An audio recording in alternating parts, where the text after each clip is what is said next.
The future of a Youngstown murder case hangs in the balance after serious allegations of misconduct were leveled against the prosecutor on the case by the defendant's attorney. Sydney Canty spent the afternoon sorting through the details and explains why the judge is being asked to throw out the whole case. Back in 2018, Joshua Donatelli was murdered, a crime for which Levante Knight and George Gutierrez were charged.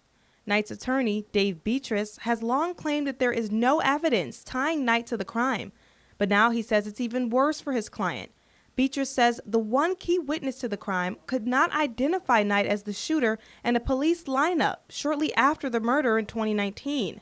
But Beatrice says the key piece of information was kept secret by Assistant Mahoning County Prosecutor Don Cantalamessa, an act which Beatrice says constitutes prosecutorial misconduct and should result in the entire case being dismissed. Beatrice filed a motion in Judge John Durkin's court asking for just that, and also goes on to ask that if the case does go forward, that Cantalamessa be removed as prosecutor.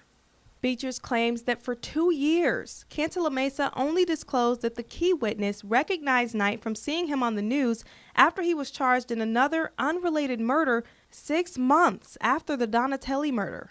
By never disclosing the witness's inability to recognize Knight in a lineup, Beatrice says Cantalamessa violated her duty to report any evidence that may be favorable to the defendant.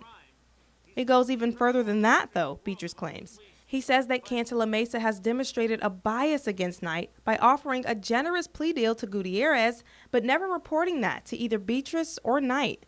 That's important, Beatrice says, because he says he would have to make the alleged bias a part of the trial if the case is not dismissed, and that to do so, he'd need to call Cantalamessa to the stand. Cantalamessa declined to comment, but says she will be filing a response. With more local news, I'm Sydney Canty.